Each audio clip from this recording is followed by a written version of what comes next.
le profil de Chimène. Ici. Intéressant, n'est-ce pas, le profil?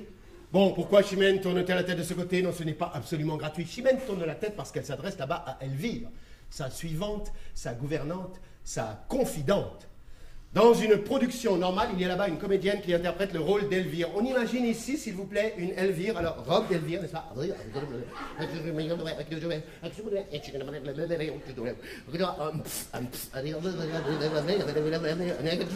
La coiffure d'Elvire,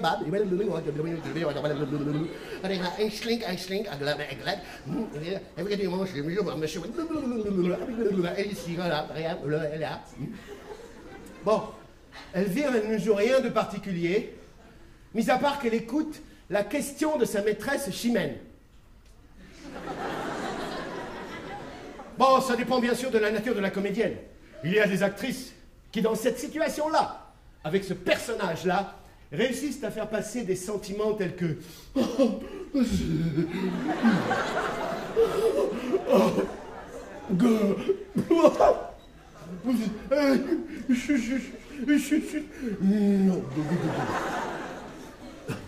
Ce qui signifie en clair, moi aussi un jour j'aurai le rôle principal, vous verrez. Bien, qu'est-ce que Corneille cherche à nous faire comprendre avec ces deux premiers vers? Eh bien c'est très simple, c'est que Chimène a un père. Mais oui, elle le dit tout de suite. Ne déguises-tu rien de ce qu'a dit mon père? Alors là, en tant que grammairien averti, on peut se dire, bien entendu, ne déguises-tu pas interrogative? Tu es le sujet Chimène. Chimène, le pronom est là, mon possessif, père, substantivation du groupe nominal avec adverbe actant, le groupe bleu-jaune, vert, avec la réforme du français, avec la... mais la grammatique, le syntaxe, le groupe syntaxmatique, c'est... Elle a un père! Mission accomplie pour Corneille, c'est très concis, très bien écrit. C'est d'ailleurs ainsi que l'on pourrait résumer le début de ce récit. Chacun de ces personnages principaux a son père respectif. Et en effet, l'autre personnage principal, Rodrigue. Rodrigue, c'est également moi qui interprète le rôle. C'est un personnage généreux, offensif, séduisant, qui a le sens du devoir, de l'honnêteté, et je me suis senti proche de lui. Et Rodrigue a un père qui a pour nom Don Diègue, vénérable vieillard, tandis que le père de Chimène s'appelle quant à lui Don Gomez Comte de Gormas. J'ai fait remarquer à Corneille, tu sais Pierre, c'est peut-être un petit peu trop téléphoné quand même, c'est vrai. À peine la pièce commence telle que l'on devine déjà dans la prononciation même du nom des protagonistes qui est le bon, qui est le méchant, oui, entre un Rodrigue, un Don Diègue et un Don Gomez Comte de Gormas. Tout ça semble un petit peu vendu d'avance. Eh bien non, Pierre n'a rien voulu savoir. Où se situe l'action, le milieu social déterminant, comme vous le savez, milieu social aisé. Bien, là, hein. Bon, correct. Attention, attention, ça n'est tout de même pas le top niveau. Parce que là, en top niveau, vous avez Don Fernand, le roi. Don Fernand qui règne à Séville sur l'Andalousie, la Castille et les autres provinces de l'Espagne. Oui, je vous sens un petit peu interdit là. Bon, imaginez pour plus de clarté la carte de l'Espagne. Ici, voyez-vous, péninsule ibérique ici. Nous avons vers le centre Madrid, ici la Castille, comme ça. Et plus au sud, l'Andalousie, Séville. C'est ici que règne Don Fernand, là où le doigt tremblote. Bien entendu, là d'où vous êtes placé, la carte étant dans cette dimension-là, vous voyez Don Fernand posé sur l'Espagne, vu du dessus, sommet de son crâne, vous voyez quelque chose comme ça. Mais pour vous rendre service, je bascule la carte de l'Espagne, et voici Don Fernand, ici, et là, Séville. Ici, I am the king of Spain, hello, it's me. Ah, voyez. Mais là, je conçois, c'est complexe.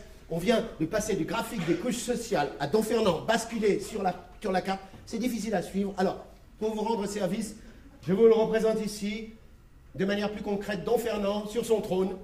Don Fernand règne à Séville, placide et débonnaire. Attends, je pousse un peu par là parce que celle-là, elle est sur la chaise. Elle a payé moins cher sur la chaise et elle ne voit pas bien.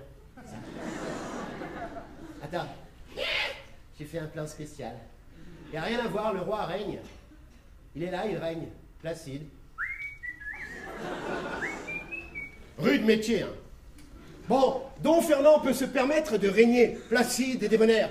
Il est arrivé au sommet, il n'attend plus rien de l'existence, totalement décontracté, serein. De plus, chez Corneille, nous sommes dans ce qui s'appelle une tragicomédie. Le côté comédie, au début, n'est-ce pas? Rodrigue et Chimène s'aiment, le roi règne placide, tout va pour le mieux. Le côté tragique vient plus tard. Et nous allons bientôt découvrir comment... Un jour, vous commencez à saisir la méthode du spectacle. On regarde surtout l'interprète principal, mais de temps à autre, un petit coup d'œil vers la carte, hop, là, un regard au graphique des couches sociales, n'est-ce pas? Voilà, Elvire dans sa robe, Chimène nerveuse, le roi sur son trône. Je veux donc voir des visages en activité, là. Hein? Un jour donc, Don Fernand décide de convoquer le Grand Conseil afin de désigner un précepteur chargé de l'éducation de son fils, le Petit Prince. Sous cette main, on imagine un petit... Allez-y là, hop. On imagine là un petit prince, personnage crucial. Il n'apparaît pas dans la pièce, mais il est la cause de bien des tourments. En effet, deux candidats au poste de précepteur, mon père, Don Diego, et celui de Chimène, Don Gomez, comte de Gramasse. C'est bien entendu papa qui est choisi. Mais vous savez comment ça peut se passer, une certaine tension, l'importance de l'enjeu, la concurrence entre les deux hommes. En sortant du Grand Conseil, les deux hommes, les deux pères se prennent de bec. Je vous le fais sur fond noir, c'est plus visuel. Ils se prennent de bec, le ton monte.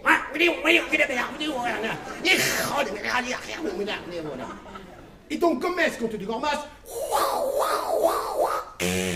Le soufflet à mon père. Don Diego qui l'a... Attendez, je vous le reloadis encore un peu. Vous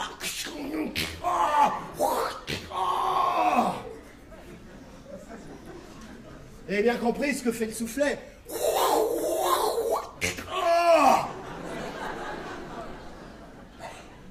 Ah, il y a un passage dont tous les élèves se rappellent à l'examen. Oh, monsieur, le soufflet, il faut un temps, monsieur. Reloaded, c'était comme dans Matrix, monsieur.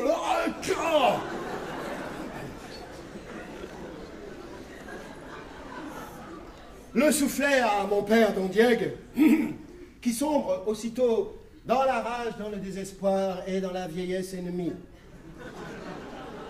Ensuite, je me retrouve, bien entendu, percé jusqu'au fond du cœur, car étranglé au centre d'un nœud cornélien.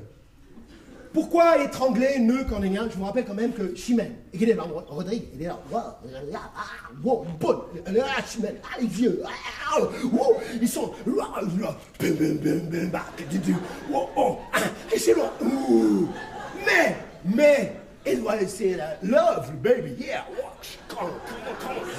mais tu, hello, son père, ils ont eu là, à mon père, à mon vieux, à moi, total, il a fait l'horreur, il m'en va venger, je lui vais l'honneur, il a, comment tu, comment tu, alors la fille, son père, il a une part, mon père, moi, j'aime, mais qui, mais où, comment,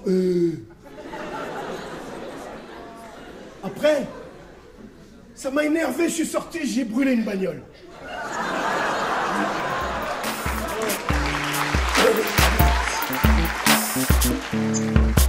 Thank you.